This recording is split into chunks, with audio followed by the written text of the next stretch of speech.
नमस्कार। मैं स्नेहा, आपकी होस्ट, एक बार फिर से आपका स्वागत करती हूँ आपके अपने चैनल डर का घर में। आज जो मैं कहानी आपके लिए लेकर आई हूँ, ये कहानी सुनाने से पहले मैं आप सब से हाथ जोड़कर ये रिक्वेस्ट करना चाहती हूँ कि ये कहानी मैं किसी की भी भावनाओं को ठेस पहुँचाने के इरादे से नहीं बना रही हूँ। ना ही इस कहानी के माध्यम से मेरा किसी को भी किसी भी तरीके से हर्ट करने का कोई इरादा है। तो अगर इसमें यूज़ किए हुए शब्द आप लोगों को सही ना लगे तो उसके लिए मैं आप सबसे पहले ही माफ़ी मांगती हूँ। आज की जो कहानी मैं आप सबको सुनाने जा रही हूँ, ये कहानी एक ऐसी बच्ची की है जो कि मेंटली डिसेबल थी।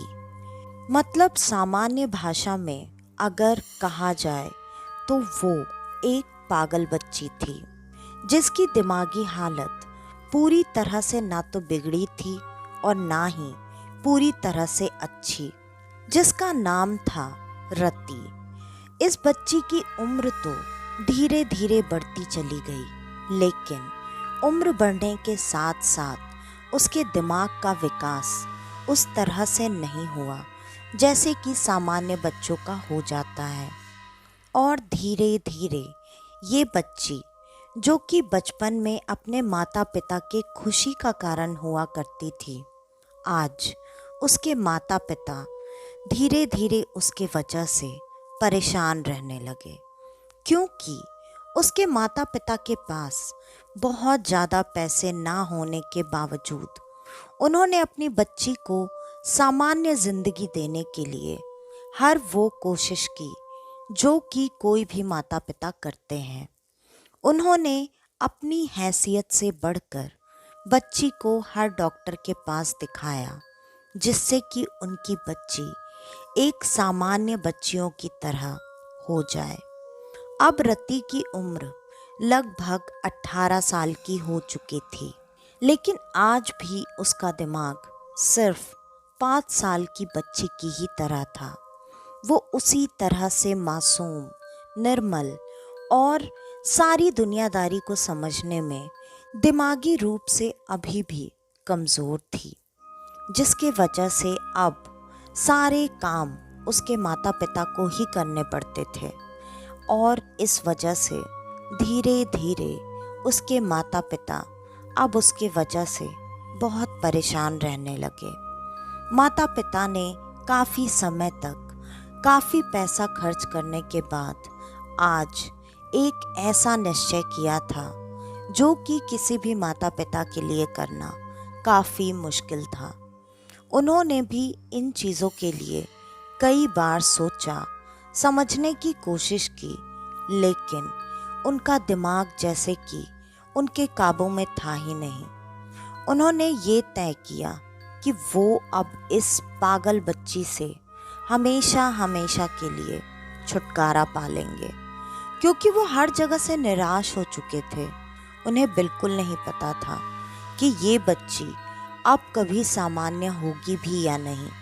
सारे डॉक्टर्स तो पहले ही हाथ खड़े कर चुके थे और अब इनके पास इतने पैसे भी नहीं थे कि ये इस बच्ची के इलाज में और पैसे खर्च कर सकें।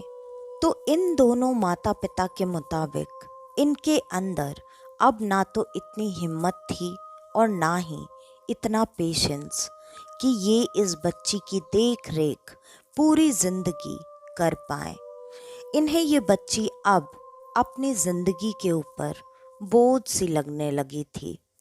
इन्होंने जब ये मुश्किल डिसीज़न ले लिया था, तब पिता ने अपनी बच्ची को पार्क में घुमाने के बहाने से दूर, घर से काफ़ी दूर, जहाँ शायद उस बच्ची को या उसके पिता को कोई नहीं पहचानता था, वो वहाँ लेकर चले गए।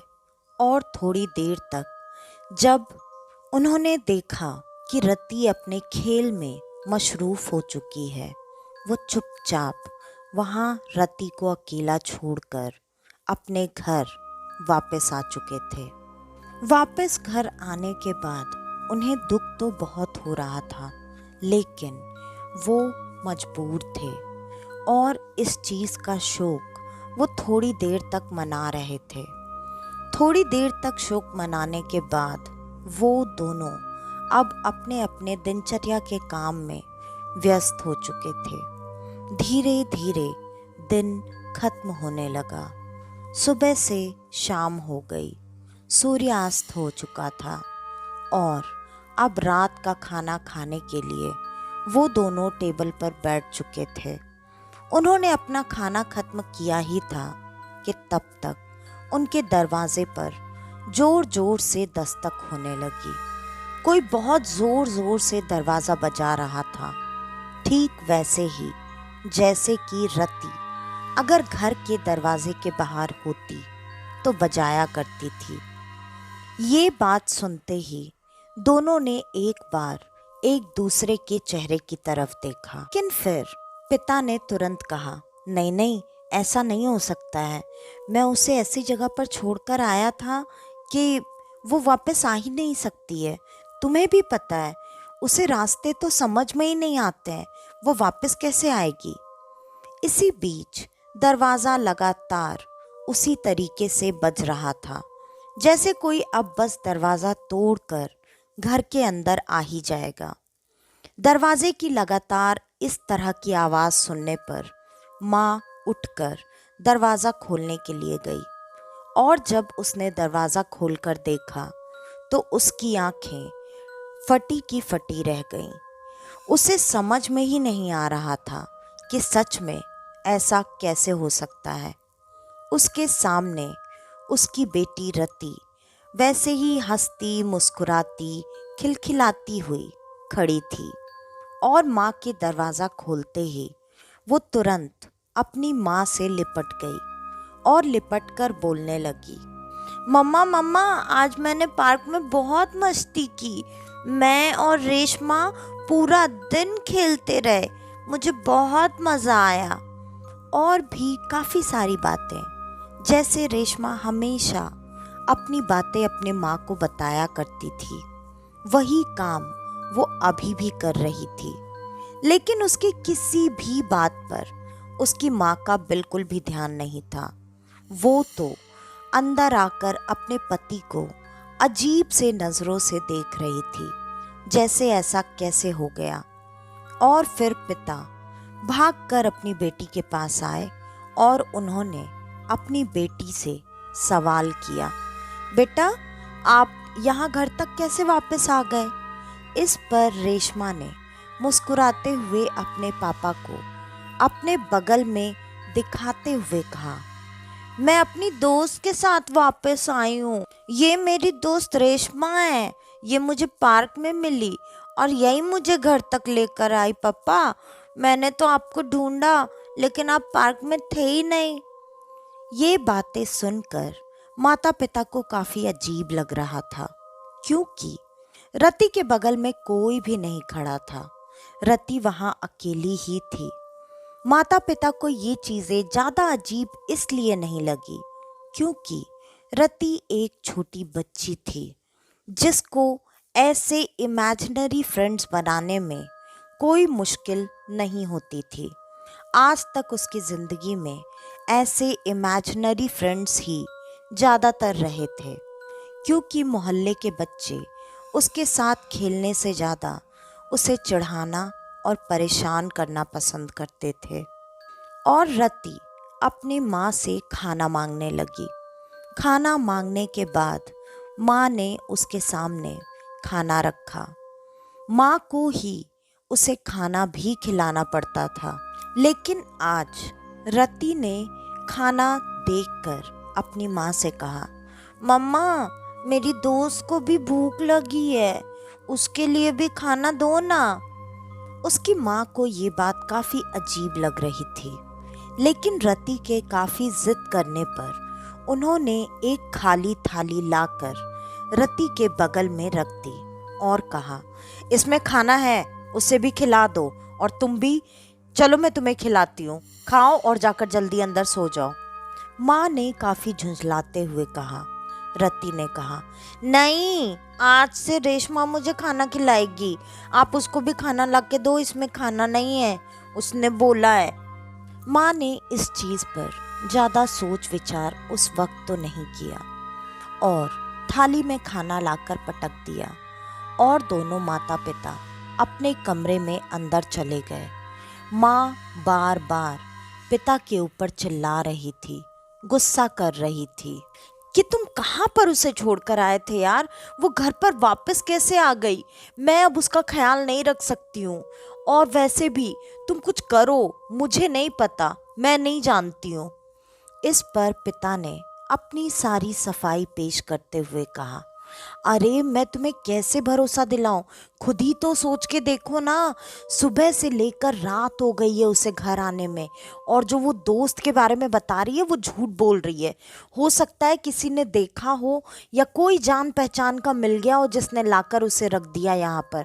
तुम चिंता मत करो, मैं कल फिर से ये कोशिश करूँगा और मैं उसे यहाँ से लेकर ही जाऊँगा। उन दोनों की इस बातचीत में दोनों में से किसी का ध्यान आज रति के ऊपर था ही नहीं कि सच में रति ने जिसे कि हर बार हर वक्त खाना मुंह तक लाकर खिलाना पड़ता था, वो आज अकेले खाना कैसे खा रही है। लेकिन कहीं ना कहीं उसके माता पिता को इस बात की फिक्र थी ही नहीं कि रति खाना खाती भी है या नहीं। लेकिन कोई ऐसा अब था जिसे रति के खाना खाने, ठीक होने ना होने से बहुत ज़्यादा फर्क पड़ता था। और सच में वो थी उसकी दोस्त रेशमा, जिसे वो सच में पार्क से लेकर आई थी। रति को निवाले बना बना कर कोई खिला रहा था और रति बड़े मज़े से हंसती खिलखिलाती हुई खाना खा रही थी। रति का खाना होने के बाद भी थाली में काफ़ी सारा खाना बचा हुआ था, लेकिन पलक झपकते ही वो सारा खाना जैसे गायब हो गया। अब रति बिना कुछ बोले चुपचाप अपनी दोस्त के साथ अपने कमरे में जा चुकी थी। कमरे में अंदर जाते ही रति ने आज पहली बार अपने कमरे का दरवाज़ा अंदर से बंद किया, या फिर यूं कहूँ कि रति ने नहीं, आज दरवाज़ा रेशमा ने बंद किया। इनमें से किसी भी चीज़ पर माता पिता किसी का कोई ध्यान नहीं था और माता पिता अपने कमरे में सो चुके थे। रति अपने कमरे में अभी भी हंसी मजाक कर रही थी, बातें कर रही थी, खिलखिला कर हंस रही थी, जो शायद आज बहुत लंबे समय के बाद हुआ था। रति आज काफ़ी खुश थी। आज उसे एक सच्ची दोस्त मिली थी जो कि हर तरह से हर हाल में उसका साथ निभाने के लिए उसके साथ खड़ी थी। थोड़ी देर तक हंसने, खिलखिलाने और खेलने के बाद रति अपने दोस्त के साथ सो चुकी थी। सुबह रति उठकर अपने कमरे से बाहर आई और बाहर आने के बाद चुपचाप घर के बाहर निकलकर जाने लगी। जब रति घर के बाहर निकलकर जा रही थी तब उसकी माँ का ध्यान उस पर गया और उसने पीछे से चिल्लाते हुए पूछा, रति कहाँ जा रही हो? रति ने कोई जवाब नहीं दिया। बिना पीछे मुड़े रति ने अपना हाथ हवा में उठाकर ना बोलने के इशारे में हिलाया और घर के बाहर गई। वहाँ उसके पिता की गाड़ी खड़ी थी।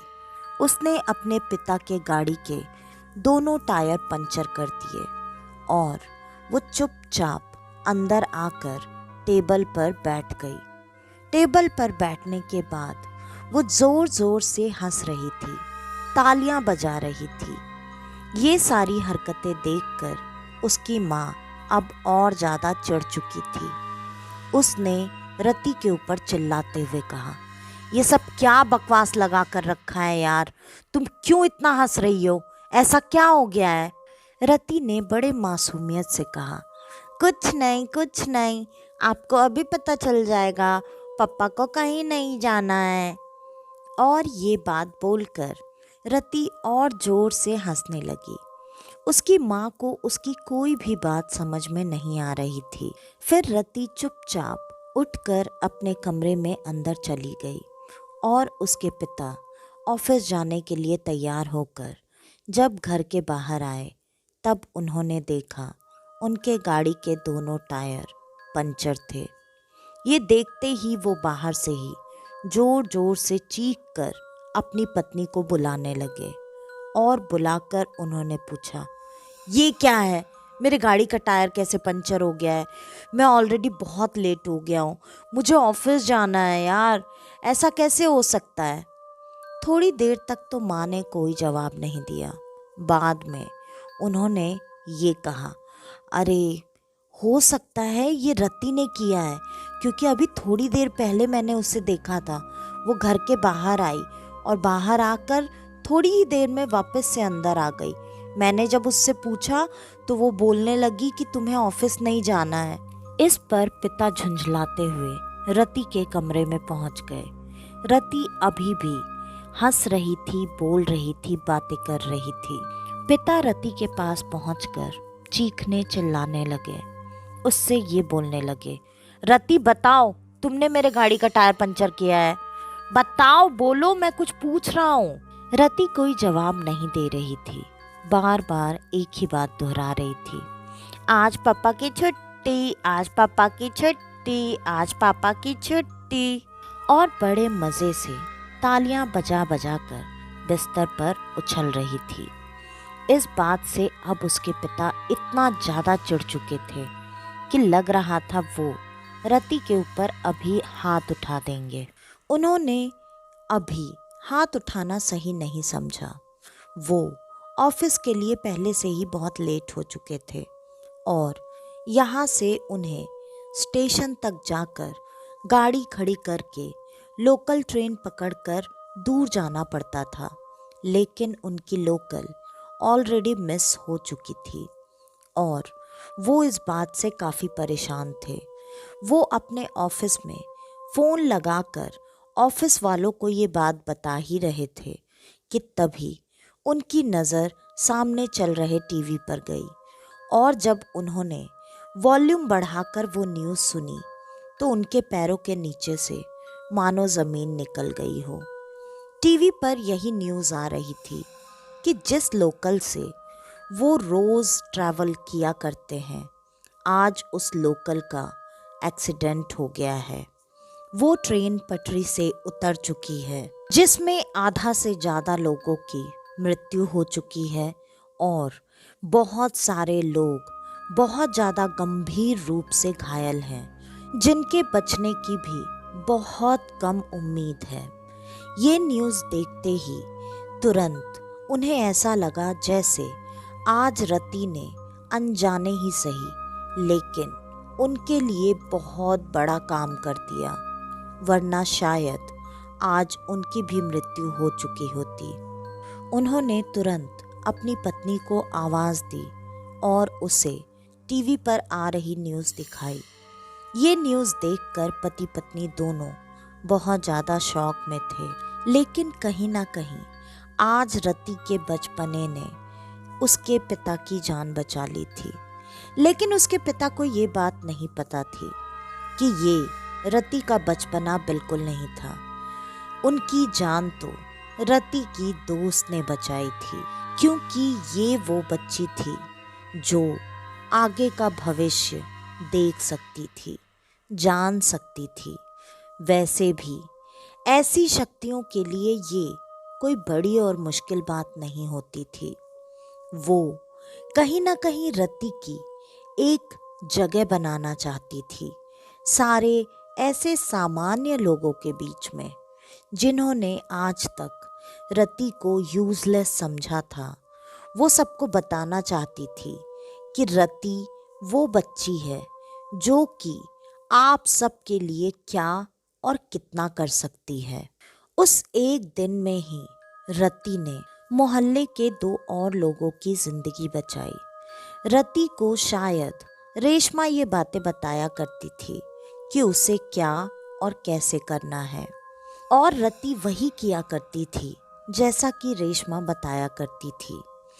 रति ने वापस से अपनी कॉलोनी में जाकर एक घर के आगे एक अंकल के गाड़ी की चाबी चुरा ली और वो चाबी चुराकर वो चुपचाप अपने पास लेकर आ चुकी थी।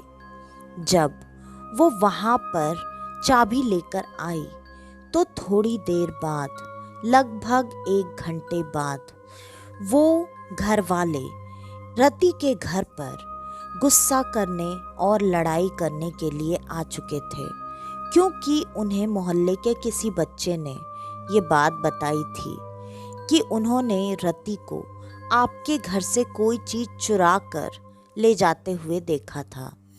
और वहाँ वो दोनों घर के पेरेंट्स मतलब माता पिता एक नए ब्रिज के उद्घाटन में जाने वाले थे। और जब ये बातें वो बोल रहे थे और लड़ रहे थे, तभी ठीक उसी तरह से जैसे सुबह की न्यूज़ पता चली थी, वैसे ही अभी वापस से न्यूज़ टीवी पर आ रही थी कि उद्घाटन के वक्त वो ब्रिज गिर गया और गिरने के वजह से बहुत सारे लोगों की जान चली गई। और ये न्यूज़ देखते ही तुरंत उन लोगों ने लड़ाई करना बंद करके न्यूज़ देखना शुरू कर दिया। और न्यूज़ देखते देखते उन्हें इस बात का एहसास हुआ कि रति ने ये चाबी अगर चुराई नहीं होती तो शायद आज उन दोनों पति पत्नी की भी मृत्यु हो चुकी होती। और रति ने चाबी हंसते खिलखिलाते लाकर उन अंकल को थमा दी और कहा, गिरने वाला था, वो तो गिरने वाला था, मुझे रेशमा ने बताया था। ये बात सुनकर किसी ने उसकी रेशमा वाली बात पर ध्यान नहीं दिया। सबको अब ये लग रहा था कि रति ऐसे कैसे दिन में होने वाली चीज़ें उसे पहले ही पता चल जा रही है। और ये बात पिता ने भी उस पड़ोसी को बताई कि आज रति ने कैसे उनकी भी जान बचाई है। और धीरे धीरे ऐसे ही वक्त बीतता चला गया और रति की ऐसी ही कुछ कुछ हरकतें होती रहीं, जिसके वजह से बहुत सारे लोगों के बहुत सारे काम बनते चले गए। अब लोगों में धीरे धीरे ये बातें होने लगी कि रति में ज़रूर कुछ न कुछ पावर है, रति को फ्यूचर दिखता है, वो बता तो नहीं पाती लेकिन जो भी हरकतें करती है उस हरकतों से हमेशा हर किसी का भला ही होता है। हमें तो लगता है ये बच्ची सीधा सीधा भगवान का अवतार है, ये बच्ची हमारी जान बचा लेती है और भविष्य भी बताती है। और इस वजह से धीरे धीरे रति की वैल्यू उस मोहल्ले में, उसके घर में, उसके घर के साथ साथ आसपास के एरिया में बढ़ती चली गई। दूर दूर से लोग अब रति से अपनी चीज़ें, अपनी बातें जानने की कोशिश करने के लिए आते थे, लेकिन रति बहुत कम ही लोगों को कोई भी चीज़ बताया करती थी। जिनके सर पर मुसीबत बिल्कुल आने ही वाली हो, रति सिर्फ उन लोगों को ही जवाब दिया करती थी और रति के जवाब सारे बचकाने ही होते थे, जिसे समझना आपके ऊपर डिपेंड करता था। धीरे धीरे माता पिता ने अब अपना दिमाग लगाना शुरू किया। उनको लगा उनकी बच्ची तो भविष्य बता रही है, तो क्यों ना वो इससे अपनी कमाई करना शुरू करें। और उन्होंने वैसा ही किया। वो हर उस आदमी से पैसे लेने लगे जिनके बारे में रति कुछ भी बताती और वो बातें सच हो जाया करती थी। लोग भी खुशी खुशी रति के माता पिता को खूब सारे पैसे देने लगे। ऐसे ही करते करते लगभग 2 साल बीत चुके थे और रति अब धीरे धीरे ऐसे लग रहा था जैसे उसकी हालत में अपने आप सुधार आ रहा हो। वो रति जिसे कुछ समय पहले तक उसके माता पिता उठाकर कहीं दूर फेंक कर आना चाहते थे, आज उसके माता पिता उसके हर नखरे उठाने को तैयार रहते थे। लेकिन अब रति ज्यादातर खुद में ही रहा करती थी। वो हर किसी से बार बार रेशमा का जिक्र करती और कहती वो अपना सारा वक्त रेशमा के साथ ही बिताया करती है। लोगों को अब इन चीजों से कोई फर्क नहीं पड़ता था कि रति रेशमा के साथ रहती है या रमा के साथ। उनको सिर्फ और सिर्फ अपने मतलब की चीजें जानने से फर्क पड़ता था। और धीरे धीरे रति की हालत सुधार हो रही थी। इन बातों पर भी उनका ध्यान बिल्कुल नहीं था। और इन्हीं चीज़ों के वजह से अब 5 साल बीत चुके थे। उसके माता पिता बहुत ज़्यादा पैसे वाले भी हो चुके थे। रति के बारे में उस शहर में शायद ही कोई ऐसा होगा जो कि ना जानता हो।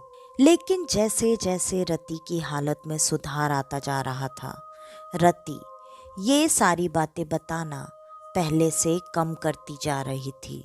रति की हालत पर किसी का ध्यान जाए ना जाए, लेकिन इन बातों पर ध्यान जरूर चला गया था कि रति ने पहले के मुकाबले लोगों के बारे में बताना अब कम कर दिया है। ऐसा क्यों? इस चीज पर धीरे धीरे रति की माँ का ध्यान जाने लगा और कहीं ना कहीं वो अब इन चीजों से खुश भी हो रही थी और दुखी भी थी। खुश तो इसलिए थी कि उनकी बेटी जिसके इलाज के लिए वो दर दर भटक कर थक चुके थे, अब वो अपने आप सामान्य होती जा रही थी। और दुखी इसलिए थी कि अगर वो सामान्य होने के बाद भविष्यवाणियां कम करेगी तो उनकी कमाई कहाँ से होगी। इतने वक्त में तो पिता ने नौकरी भी छोड़ दी थी। वो सब सिर्फ और सिर्फ रति के भरोसे ही बैठे हुए थे। रति अब अक्सर रेशमा रेशमा करके चिल्लाती रहती, लगता जैसे किसी को ढूंढ रही है। लेकिन जैसे पहले किसी को फर्क नहीं पड़ता था रेशमा से, वैसे अभी भी किसी को फर्क नहीं पड़ रहा था। लेकिन रति को इस बात से बहुत फर्क पड़ता था और रति अक्सर रातों में चिल्लाया करती, चीखा करती थी। वो बार बार यही कहा करती थी कि अगर तुम मुझे ठीक करके मेरा साथ छोड़ दोगी, मुझसे दोस्ती तोड़ दोगी, तो मुझे ठीक मत करो, मुझे पहले की ही तरह पागल बना दो, लेकिन मेरा साथ छोड़कर मत जाओ। रेशमा जो कि उसकी दोस्त थी, जो उसका साथ देने के लिए आई थी। रेशमा वो थी जो कि खुद भी इस तकलीफ से गुजर चुकी थी। रेशमा भी अपने जीते जी एक सामान्य बच्ची नहीं थी और रेशमा की जिंदगी तो दुखदाई थी ही, लेकिन उसकी मौत उससे भी ज़्यादा दुखदाई थी। रेशमा की मौत पानी में डूबने की वजह से हुई थी।